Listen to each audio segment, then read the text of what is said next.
Shalom, first and foremost, giving all praises, honor, glory, respect, and blessings to Yahweh, Bashem, Yahweh Shai, Bashem Kadash.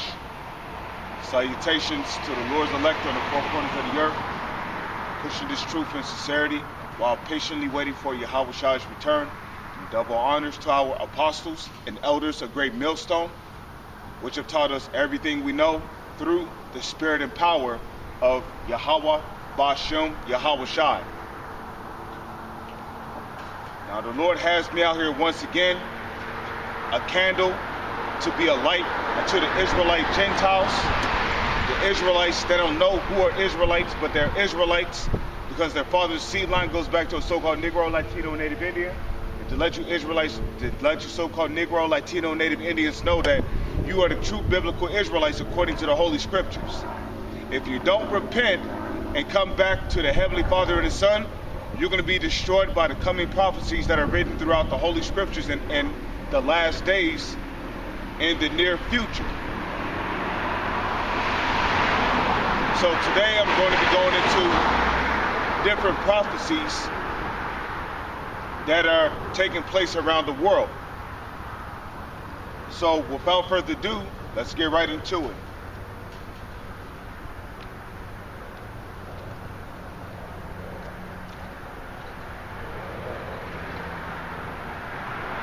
This is the book of Joel.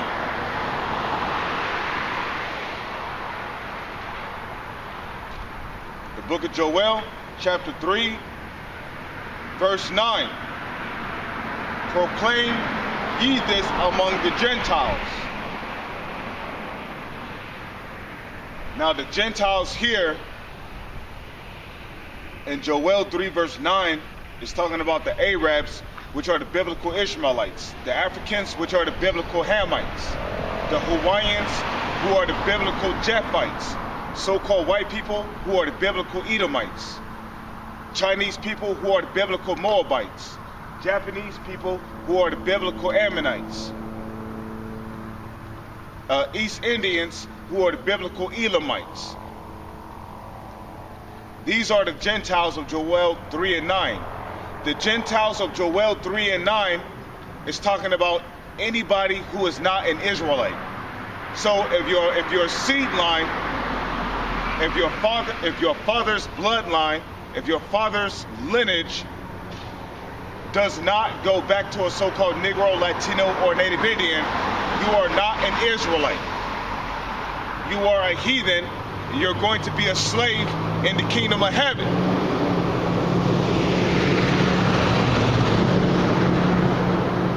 So Joel 3 and 9, proclaim ye this among the Gentiles, prepare war. And that's what we're seeing all throughout the earth. Wars and rumors of wars. You got countries doing military drills, like China, North Korea.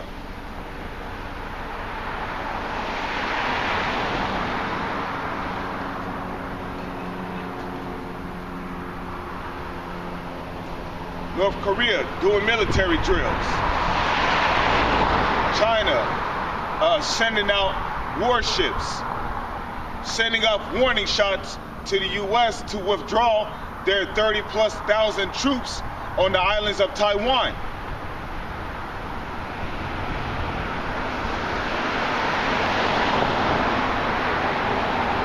You got Russia, who's giving America the evil eye because America is doing military drills with Germany or Turkey, one of them European countries.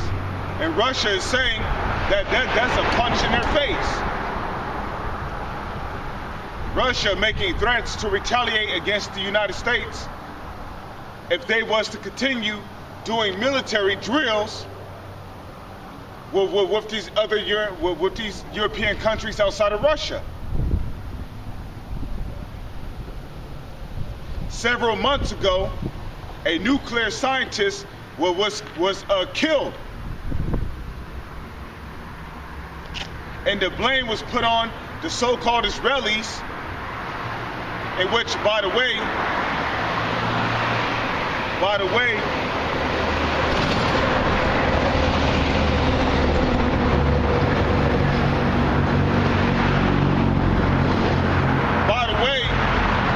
those people in the land of Israel today, they are descendants of Amalek.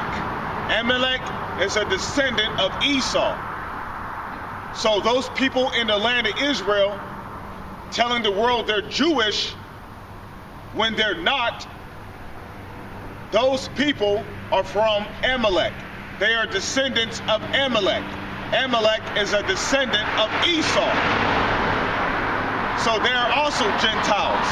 They are heathens, and they're going to be slaves in the kingdom of heaven as well.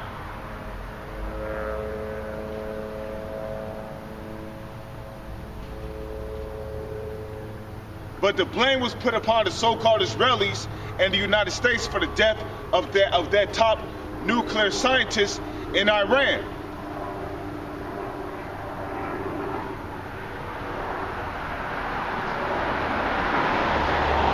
Hospitals are being blown up over there in the Middle East. Then you got this new organization who call themselves the Taliban, which I believe they were set up by the CIA, just like ISIS. You got the Taliban out there who are, they're wrecking shit over there in countries like Afghanistan, Iraq, you name it.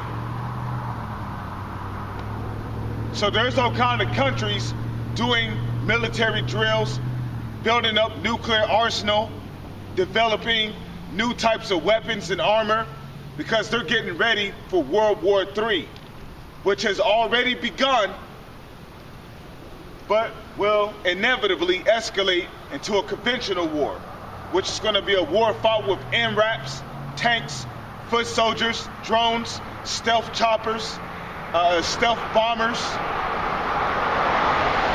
warships,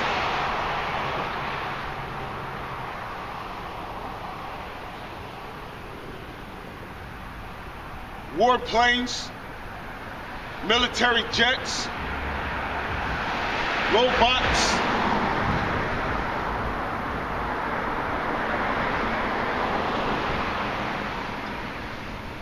and then it's going to escalate into a nuclear war. And as a matter of fact, this is the book of Revelation, chapter 11, verse 14. The second woe is past. Now, when you look up the word woe, it goes back to the Hebrew word abadyam, which means destruction. And the only thing these wars have ever brought was destruction. World War I, cities were destroyed, neighborhoods were destroyed, communities were destroyed, wildlife and natural life was destroyed, parts of nature was destroyed. Even the sea life was contaminated by the radiation coming from the explosions of certain of these bombs. World War II, the exact same thing, nothing but destruction. Now World War III is going to be the ultimate destruction to end all wars. And like Apostle Gabar said, if you call yourself a brother in this truth, you should desire the nuclear destruction, because the intense heat from the explosion of the nuclear bombs is going to cleanse the air. It's going to cleanse the air. No more polluted air. All this shit around us is going to melt by fervent heat. Metal, alloy, steel, titanium alloy, aluminum, all manner of metal is going to melt here in America. Iron is going to melt.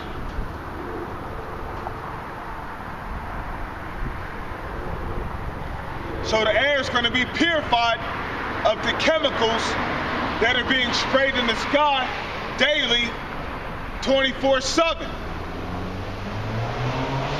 So there will be no more breathing in aluminum or barium or arsenic or mercury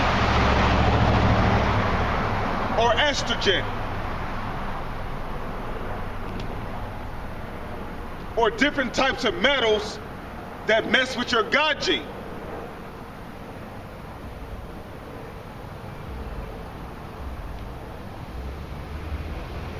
So the scriptures say the third woe cometh quickly.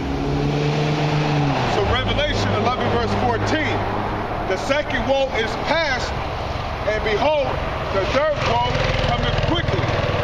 The third woe is talking about World War III.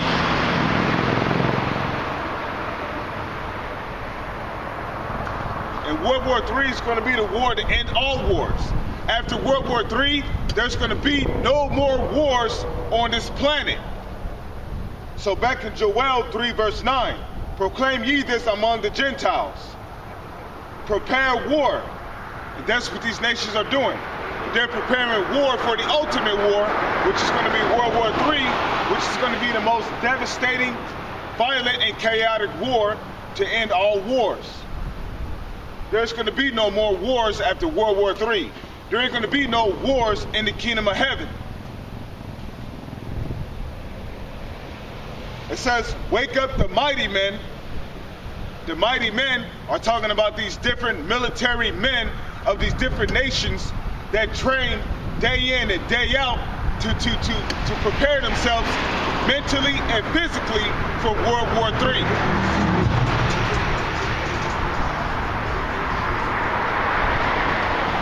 So it says, wake up the mighty men. Let all the men of war draw near. Let them come up. So these are men of war. Men of war who train to suppress their emotions. So that if they see their own kind over here on the soils of America, they won't hesitate to put a bullet in them. Because America is going to be invaded in those days. They're going to be invaded by Russian troops, Chinese troops, Arabian and East Indian troops, African troops, like how they show you in those movies, Red Dawn 1 and Red Dawn 2. Those movies were all about America being invaded and Americans or dwellers living on the soils of America being killed off. They're not going to discriminate either. They're not going to care if you're of their own kind. They're not going to care if you're so-called black. They're not going to care if you're a Puerto Rican. They're not going to care if you're a Mexican. They're not going to care if you're an African, a Chinese or Japanese person. They're not going to care if you're an East Indian or Arabian. If you're living over here on the soils of America, they're going to look at you like you're some kind of American supporter. And the vast majority of these people, of these countries around the world, they hate America and they hate Americans. You can feel it in the air. You can hear it. The hostility that these different nations of people have towards Americans. They don't want to have any dealings with America. But the only reason why they deal with America is because of the wealth and the so-called riches that this country possesses.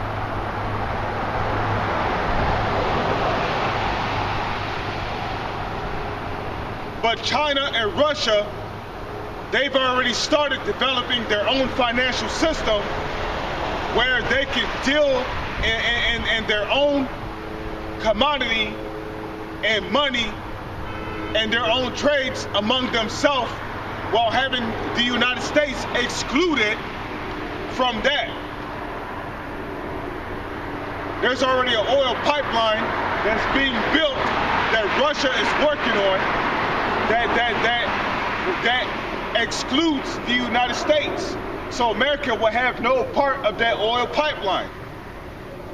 That oil pipeline is going to be dedicated to Russia and other countries who want to deal with oil trades without the United States having to have a foot or a foot in it or a say so and how this should be traded in or out.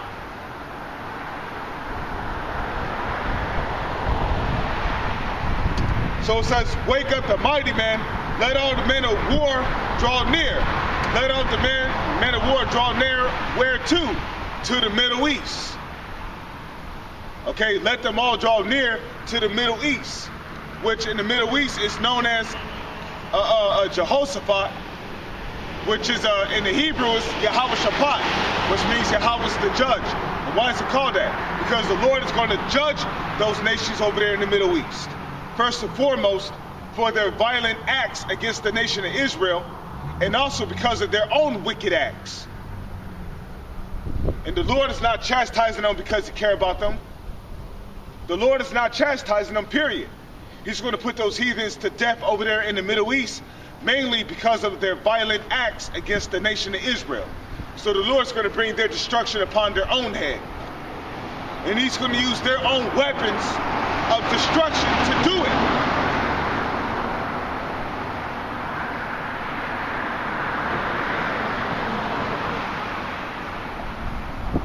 So World War III is going to take place over there in the Middle East. And the river Euphrates is already being dried up because it's prophesied for it to happen.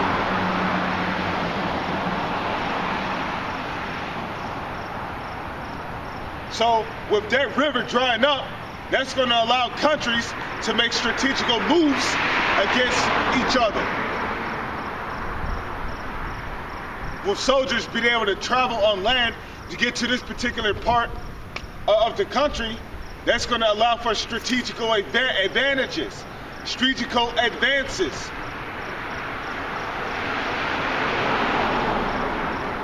Verse 10, beat your plowshares into swords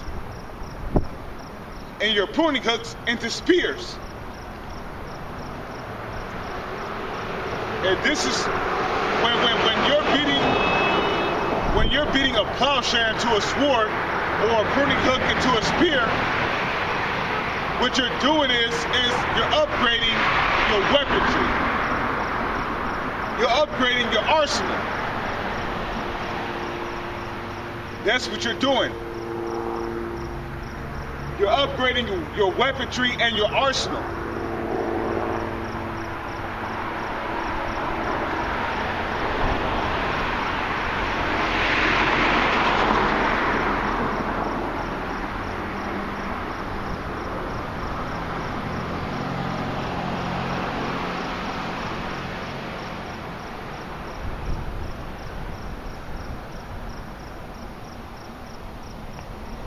Because a pruning hook is better than a sword is better than a pruning hook.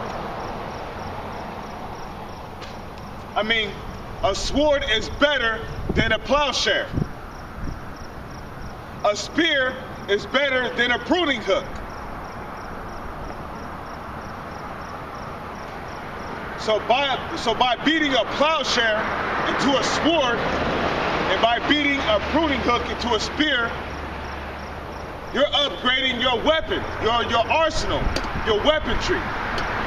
You're upgrading your artillery.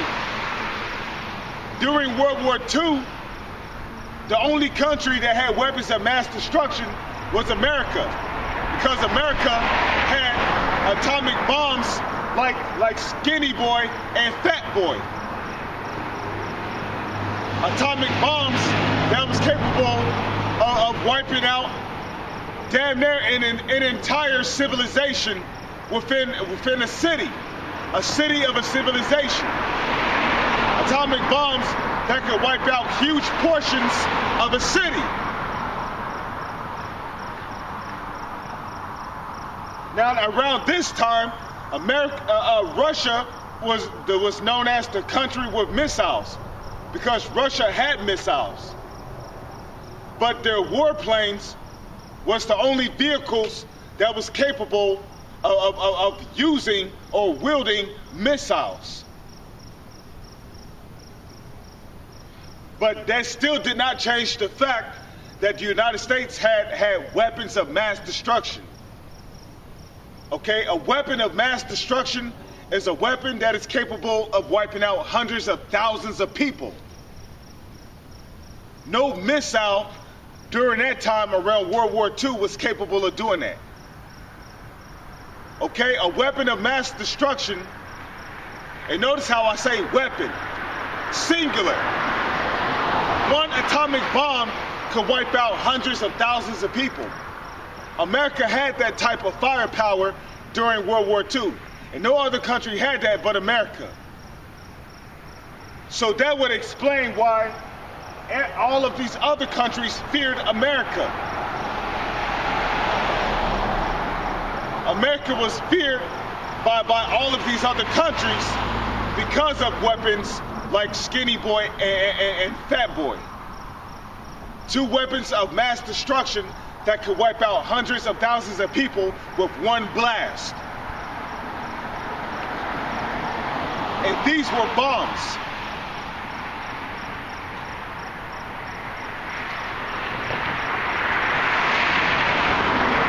But as time progressed, what happened? Countries started to develop more powerful arsenal in their weapon artillery. And right before you know it, these Middle Eastern countries went from having RPGs to having they went from having RPGs to having missiles. They went from having missiles to having dynamite. Like these Arabian countries, they used to have a dynamite. Dynamite is a bomb, but they will have dynamite, which will be strapped to a vest, where they will blow themselves up. So they went from having dynamite to having bombs. And then they went from having bombs to having weapons of mass destruction. Now you're hearing about North Korea, for an example, having hydrogen bombs, having nuclear warheads. Now you're hearing about some of these Middle Eastern countries having nuclear weapons, like India.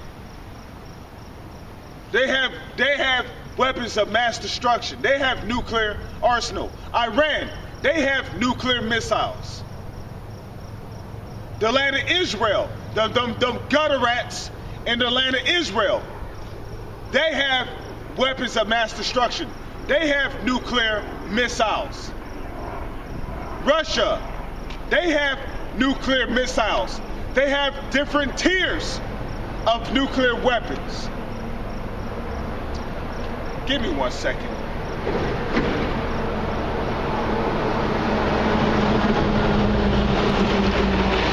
Russia, they have different tiers, different tier lists of nuclear missiles.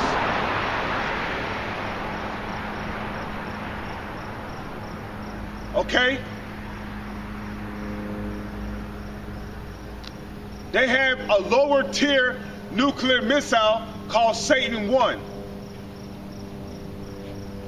which is a nuclear missile that can destroy one of the smallest states here in America. And then they have a tier 1 nuclear missile called Satan 2.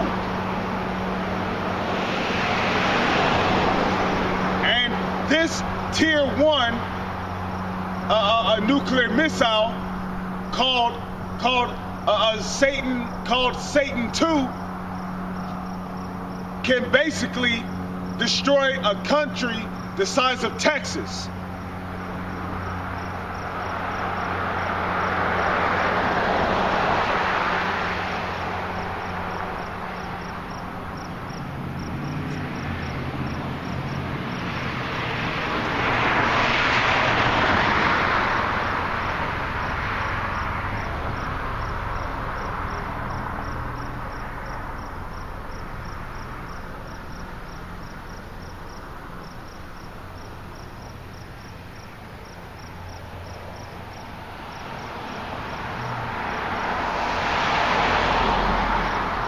So as time progressed, these countries started to develop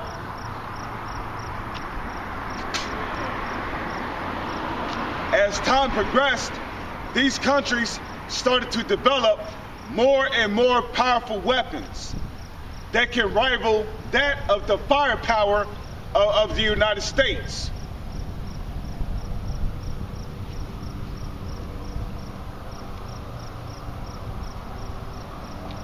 So it says, beat your plowshares into swords and your pruning hooks into spears. In other words, upgrade your weapons. Make more powerful weapons for the battle of World War III and the Valley of Armageddon, which is the Valley of Troops.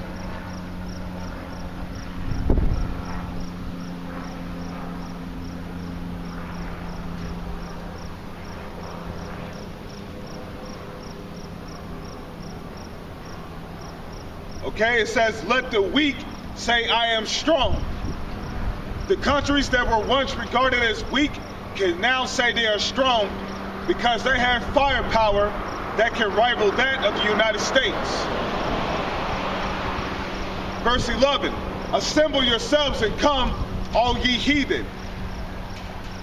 Okay, gather yourselves together round about thither, cause thy mighty ones to come down, O Lord. Okay, cause thy mighty ones to come down, O Lord. The Lord's mighty ones is talking about his angels.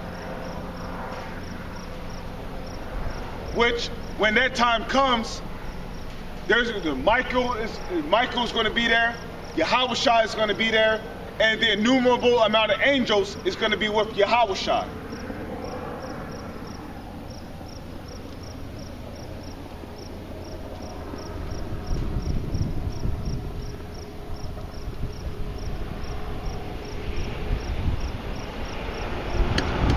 Verse 12,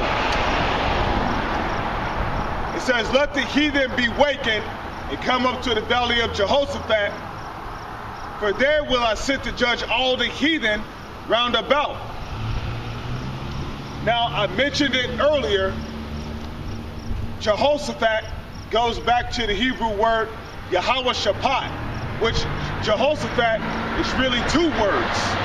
Yahweh, well, not two words, but it's actually a name and a word. Okay? Yahweh, which is the name of the Heavenly Father, and Shabbat, which is the Hebrew word for judge. So Yahweh's the judge when you put them together.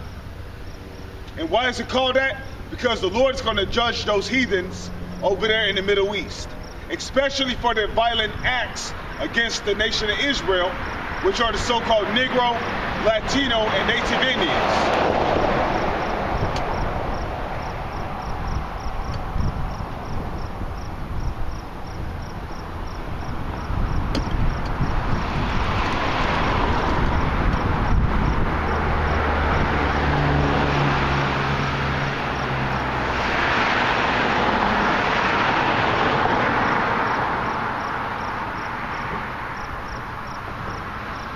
So verse 13, it says, put ye in the sickle,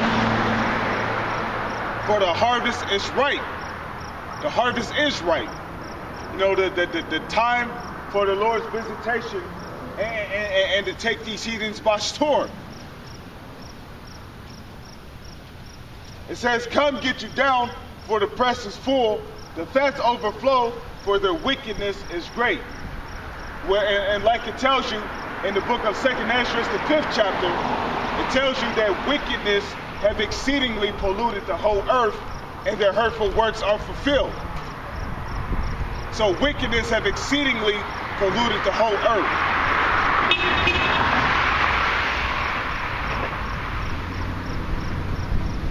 Pedophilia, bestiality, incest, adultery, homosexuality, lesbianism, all that is wickedness. People smoking, doing drugs, getting tattoos, men with long hair, women wearing pants, women putting on dresses. Like I was watching the brother Manak Jazakbar's video, I believe it was several days ago. It's started to show more on TV of different rap stars and hip-hop artists putting on skirts, wearing purses. A lot of them is really like that. But before they made it into Hollywood, they was not like that. You see, before you can become a rap star, before you can become a hip-hop artist, you got to get turned inside out. If you're an Israelite man and you want to become a rap artist,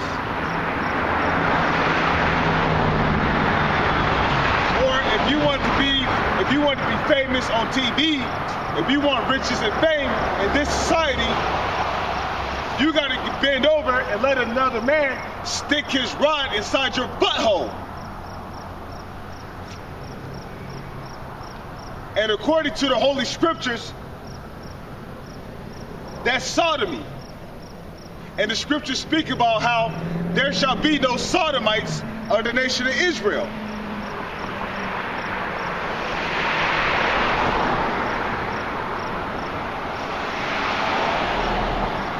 Okay? It's wicked, period, to take your rod and put it inside the rectum of anybody's butthole, whether if it's a man or woman. Sodomy goes against the Holy Scriptures. So you're not supposed to do that.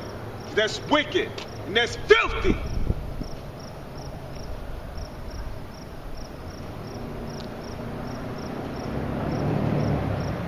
What was on? Well, oh yeah.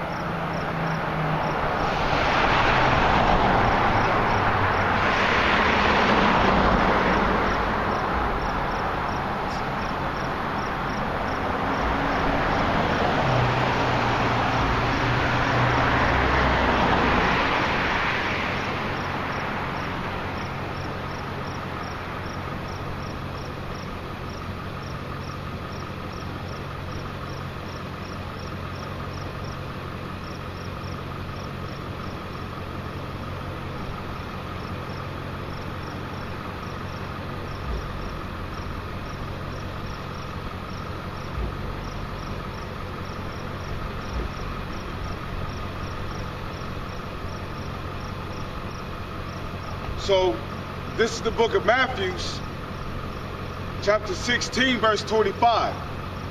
For whosoever will save his life shall lose it. Okay? Now, the word save, when you look it up, it means to accept. So, if you accept your life in this society, well, you're going to lose it.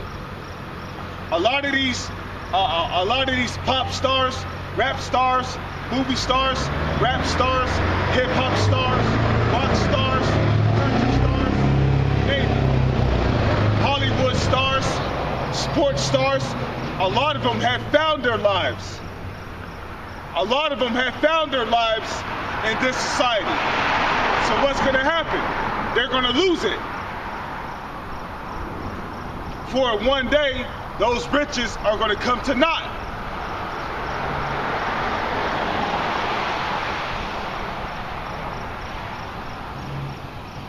And whosoever will lose his life for my sake shall find it.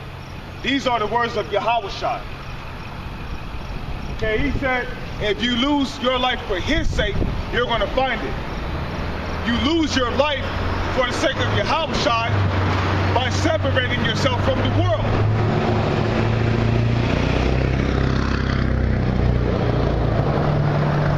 Because this world has nothing to offer. This world has nothing to offer.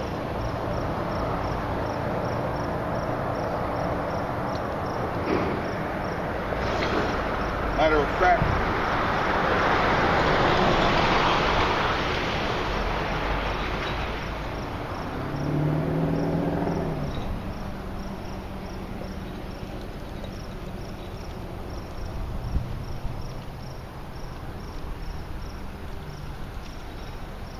okay? That's how you lose your life spiritually for the sake of Yahweh Bashem Yahweh Shai. You lose your life spiritually for the sake of Yahweh Bashem Yahweh Shai by coming back to the and this message is only to the Israelites, which are the so-called Negro, Latino, and Native Indians. So if you're an Israelite, you lose your life spiritually for Yahweh Bashem Yahweh Shai by coming back to the Father and His Son, the Heavenly Father Yahweh and His Son Yahweh Shai. And you come back to Yahweh Bashem Yahweh Shai by separating yourself from the world.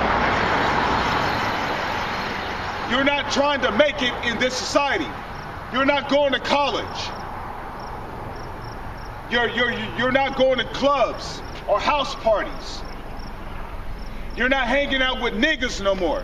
You're not doing the things that you used to do when you was in the world, like smoking, or you was an Israelite man with a smooth face, or you used to get edge-ups, or you used to get tattoos, or you had dreads, but you cut them off.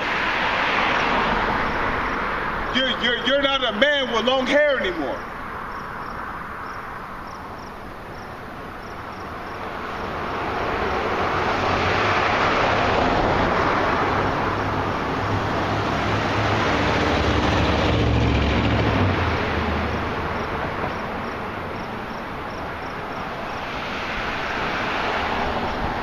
Okay?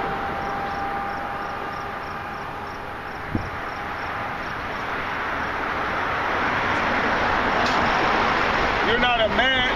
You're not a man with long hair no more. You don't eat pork no more. You're not eating shrimp no more. You're not eating catfish no more. You're not eating anything in the seas that don't have fins or scales anymore. The only things you're eating in the seas now are fishes with fins and scales. You're not eating animals with paws no more. You're not eating unclean birds like bats or ducks. Okay? or ostriches. Well, Salakia, I don't know if ducks are unclean or not, so don't quote me on that. But you're not eating ostriches. You're not eating hawks. You're not eating vultures anymore. You're not eating eagles or gyre eagles. You're not eating rodents.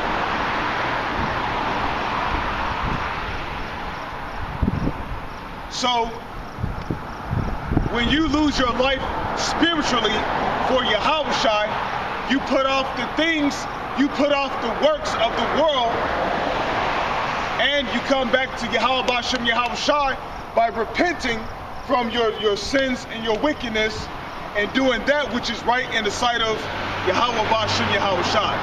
That's how you lose your life spiritually for Yahweh Bashem Yahweh Shai's sake.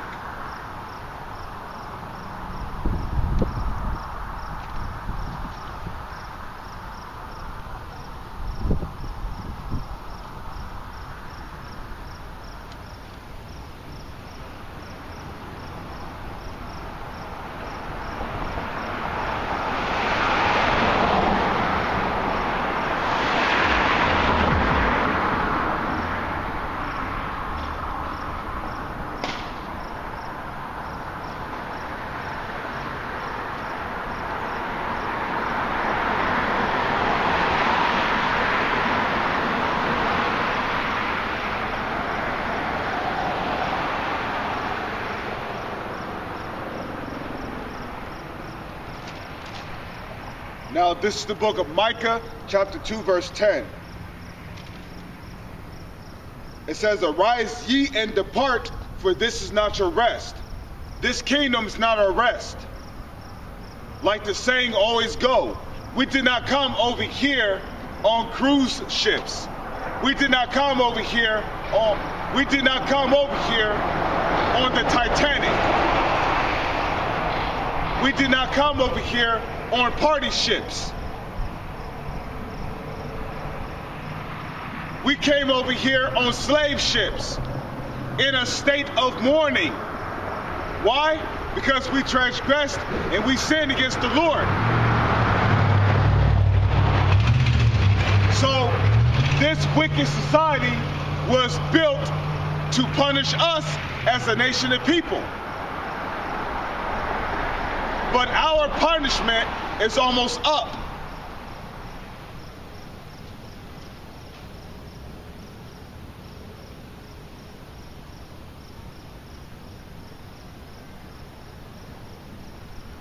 So this kingdom is not our rest. Like the Lord said in the book of Deuteronomy, the 28th chapter, we would only be oppressed always.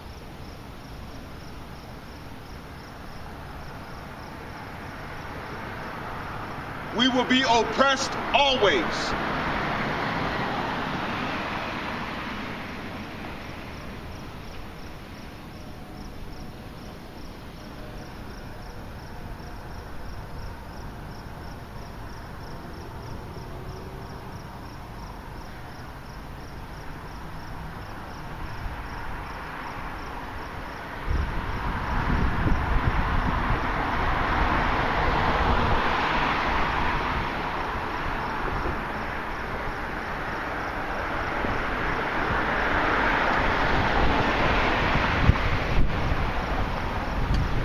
And we shall have no might in our hands, and neither shall our hand prosper in the thing whereto we have set our hand to do.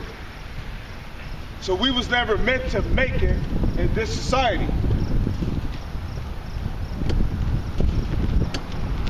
So this kingdom is not our rest. Our rest is going to be in the kingdom of heaven. That's where our rest is going to be at. The kingdom of heaven.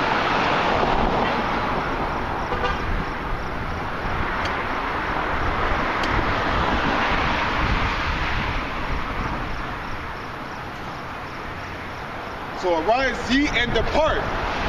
Now, when it says arise ye and depart, that's not talking about you got to go order a plane ticket from out the internet and then get on a plane and get out of America. No, that's talking about depart, meaning come up out of the ways of this kingdom.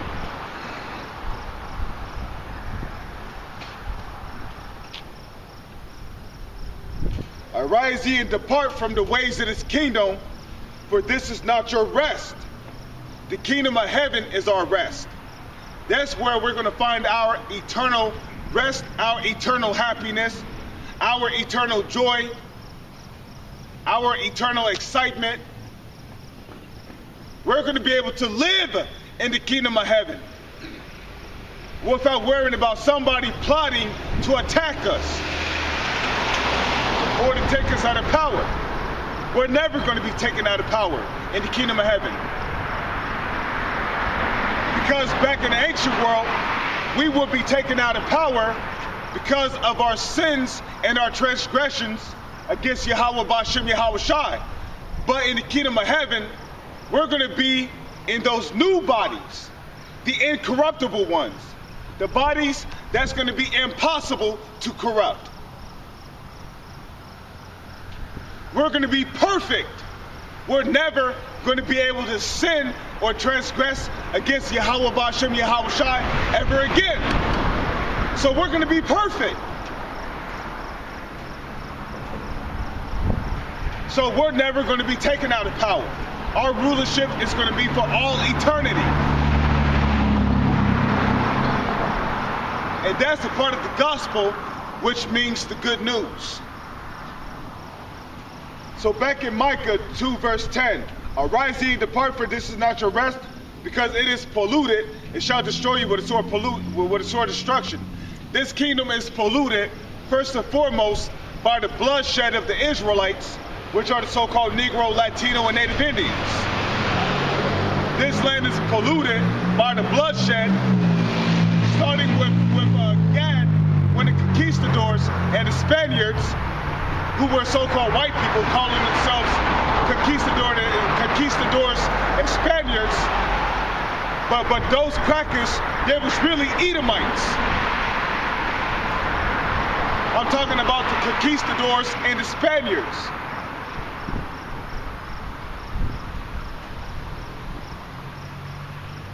They were really Edomites, the English Dutch mercenaries who came over here to the Americas when they found Gad living on his land, when they found Ephraim living on his land, when they found Reuben living on his land. The conquistadors, the Spaniards, and the English Dutch mercenaries, they were all Edomites. Okay, the so-called Native Indians come from the tribe of Gad. The so-called Seminole Indians, they come from the tribe of Reuben. Ra'ababai, the so-called Puerto Ricans, who they call Taino Indians, the so-called Puerto Ricans, they come from the tribe of Ephraim.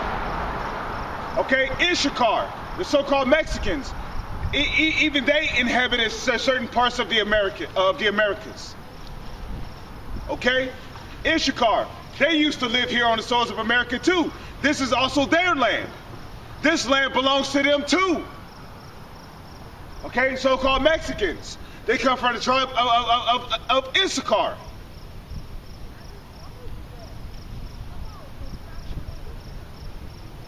But when the Edomites,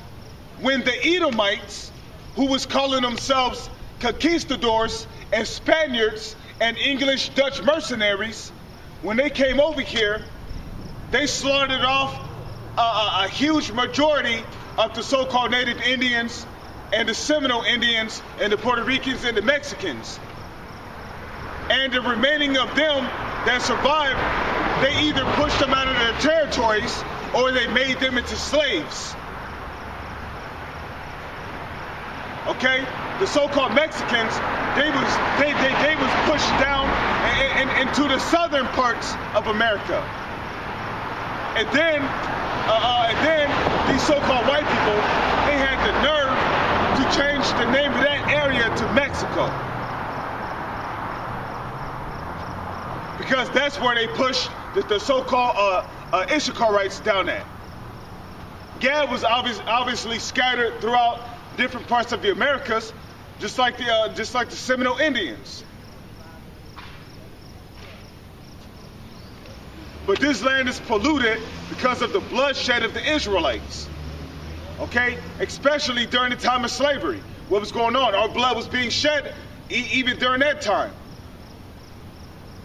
But the reason why this country is polluted, another reason why this country is polluted, is because of the wickedness.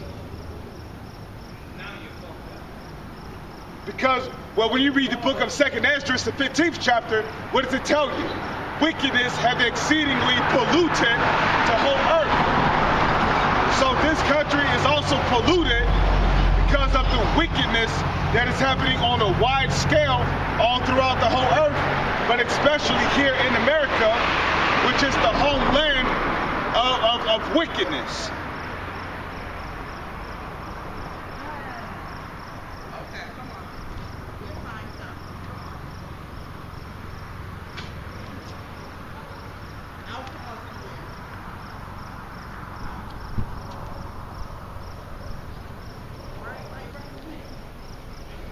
So this whole land is polluted from wickedness and from the bloodshed of Israelites.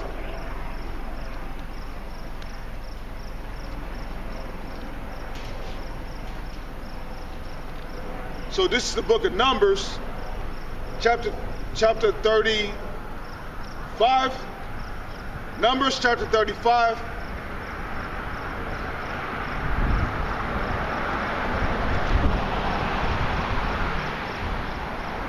Numbers chapter 35, verse 33. So ye shall not pollute the land wherein ye are. For blood it defileth the land, and the land cannot be cleansed of the blood that is shed therein, but by the blood of him that shed it. So the only way this land can be cleansed is by the blood of him that shed the blood of the Israelites. Who shed the blood of the Israelites? The descendants of Edom. So their blood is going to be shedded.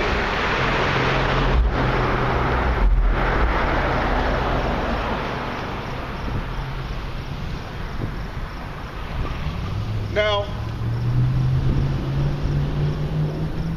that's right. Going back to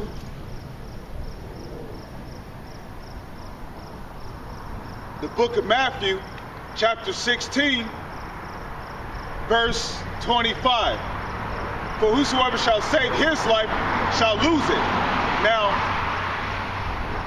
because a lot of these rappers and movie stars and sports stars, and a lot of these music stars, they found their life. They accepted their life in this society. So they're going to lose it. They're going to lose all that money. They're going to lose all that fame and glory. And then the Lord is going to snatch their soul from their shirt. And right before they know it, their asses are going to be back in the spirit world, standing before the Most High.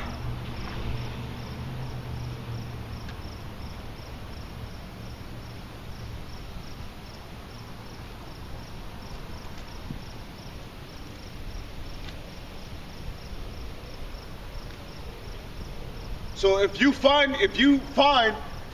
save your life in this society, which another word for save is accept, if you accept your life in this society, well, you're going to lose it. That's what the scriptures say. Now, this is the book of Luke.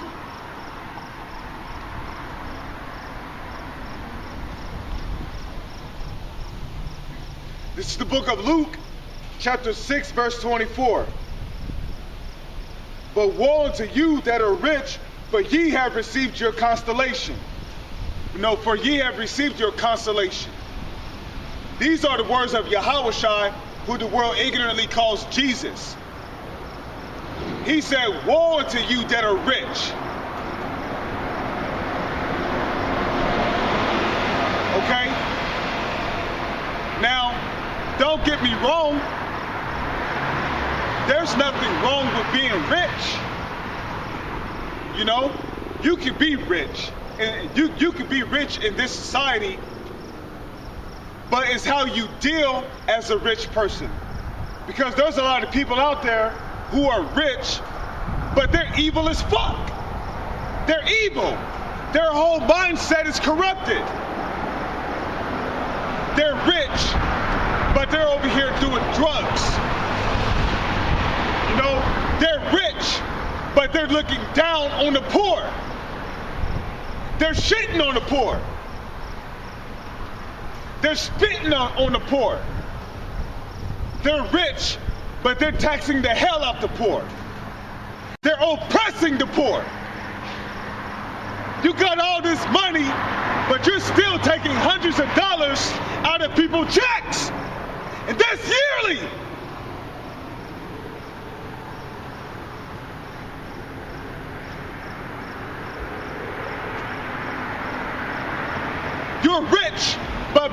You're rich, but you're not helping out the poor. So there's nothing wrong with being rich.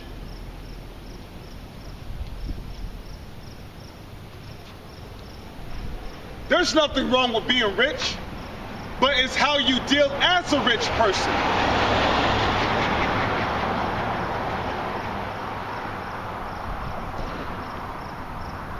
Okay? Because you could be rich, but still be like a help or something.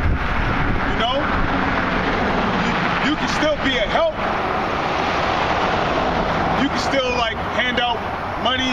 You know, you can still hand out money to in the form of tithes to the apostle of great millstone, to the apostles of great millstone. You know? You can still be rich, but still, you know, tithe money, you know, to the apostles of great millstone. You can still be rich, but help out the brotherhood. You can still be rich, but act as a form of relief to the brotherhood. So, being rich is not necessarily a sin. But the Most High would the Lord would prefer for you not to be rich, because the more money you have in this society, the more opportunity and the more things are opened up to you in this society. When you're rich, you're able to go places whenever you want. When you're rich, you know, more women are drawn to you. There's more opportunities. You can go to amusement parks. You can go to theme parks. You can go to beaches. You know, you can have the time of your life when you're rich. You know, you're more focused on spending money. So that's why the Lord would prefer for you not to be rich. Because there's just too many distractions in this society. Sports, entertainment, drugs. You know, the more money you have, the more demons jump on you, man. Because then they're whispering all kind of shit in your mind. You know, come on, you know you want to buy this. You see that new Ferrari? That came out last year. Don't you want to get the latest car? Don't you want to please don't you want to get that woman?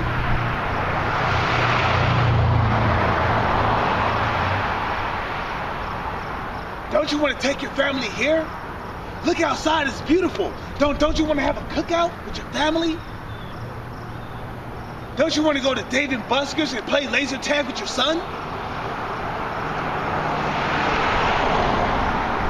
Don't you want to go to the beach and escape the hot heat from the sun?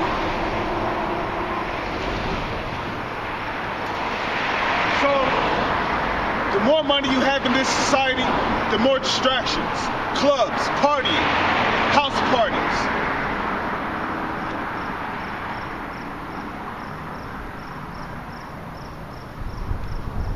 So when Yahushua said, "But woe unto you that are rich," that's talking about men men in this society that are rich, but they're corrupted as fuck. They're evil. They have an evil ass mindset. That's what it's talking about. It's talking about rich people in this society with a corrupted and an evil mindset. Oppressors of the poor. Not even thinking about the poor. So Luke chapter 6 verse 24. But woe to you that are rich, for ye have received your consolation. For ye have received your consolation.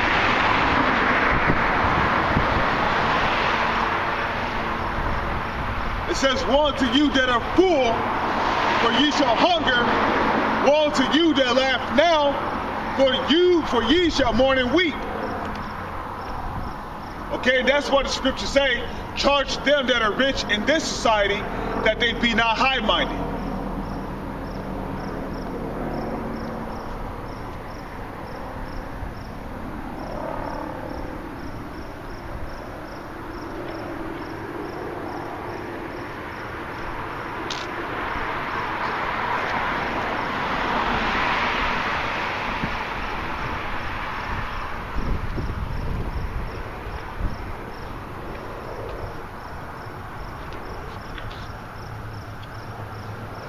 So now, getting back on the book of Matthew,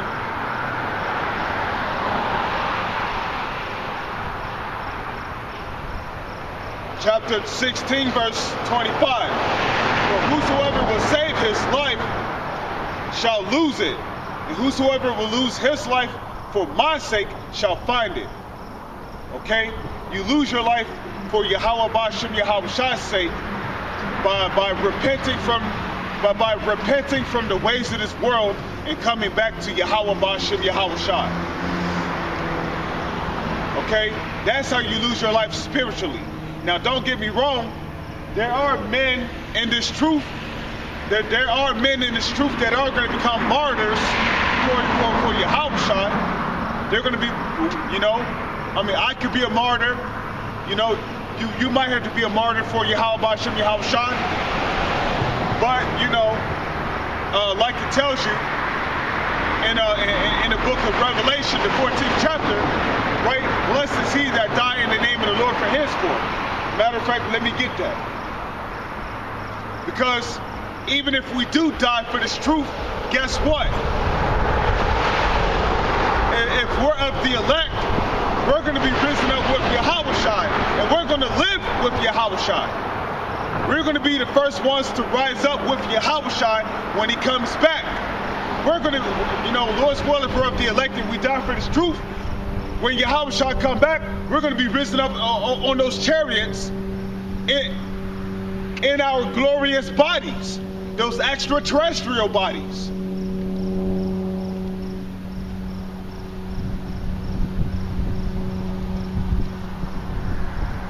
So this is the book of Revelation, chapter 14, verse 13. It says, "And I heard a voice from heaven saying unto me, Right, blessed are the dead which die in the Lord from henceforth." So if we die for this truth, the scriptures say that we are blessed. Yea, save the spirit, that they may rest from their labors, and their works do follow them. Okay? How come their works follow them? Well, the answer is right here. This is the book of Hebrews, chapter 6, verse 10. "For Yahweh Ba'ashem Yahushai is not unrighteous to forget your work and labor of love, which ye have shewed toward his name, and that ye have ministered to the saints, and do minister." So your works are going to follow you.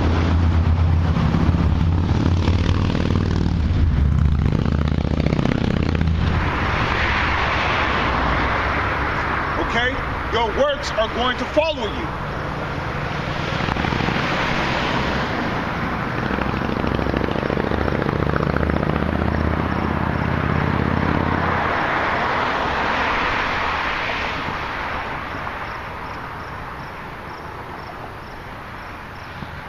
So don't get me wrong, there are men that are going to be martyrs for Yahushua in this truth.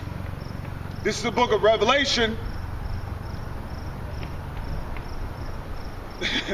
chapter 2, verse 10. "Fear none of those things which thou shalt suffer." Okay? Because, the devil's going to be trying to use all kind of, torture techniques, but the Lord's going to give his elect man a spirit to be able to make it through all that in order to receive that beheading. So fear none of those things which thou shalt suffer.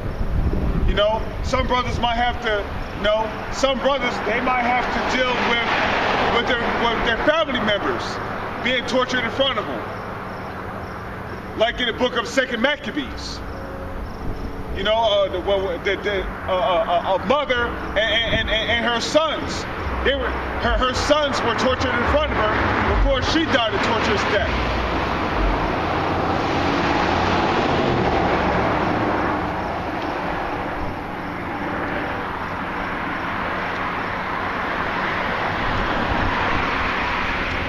Okay?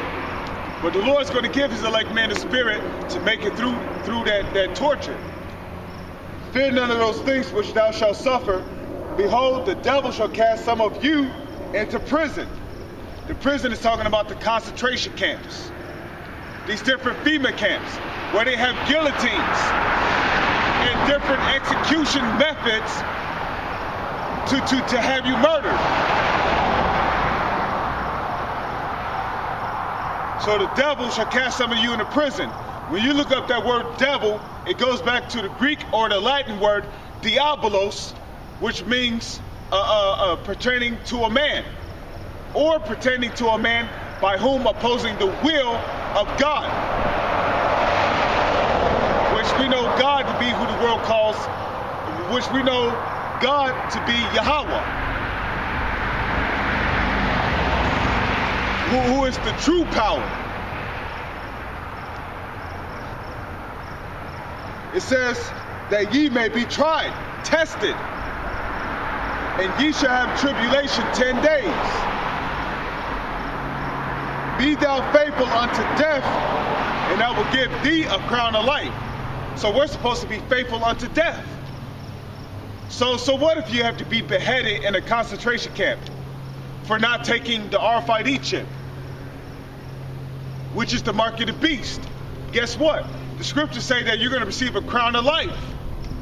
You're going to be crowned by Yahushua for not being accepted by the beast system. Now, this is the book of Revelation, chapter 20, verse 4. And I saw thrones, and they sat upon them, and judgment was given unto them. And I saw the souls of them that were beheaded for the witness of Yahushua and for the worship of Yahweh, and which had not worshipped the beast, neither his image, neither had received his mark upon their foreheads or in their hands. And they lived and reigned with Yahushua 1,000 years. And that 1,000-year period is really talking about,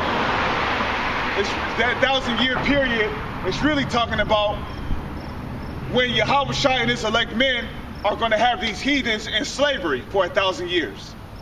Because after that 1,000-year period, the Edomites are going to be exterminated from the face of the earth, and the rest of the other heathens, they're going to get their land back.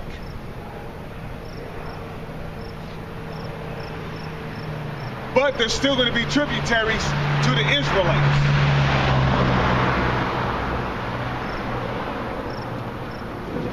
So now, back in Matthew chapter 16, verse 25.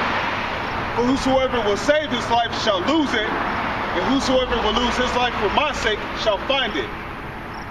For what is a man profited if he shall gain the whole world and lose his own soul? Or what shall a man give in exchange for his soul? Right, getting back on these different Hollywood stars, rap stars, sports stars, hip hop stars. Okay, they sold their soul just to gain those fame and riches. So when you hand your soul over to the devil, to the so-called white man,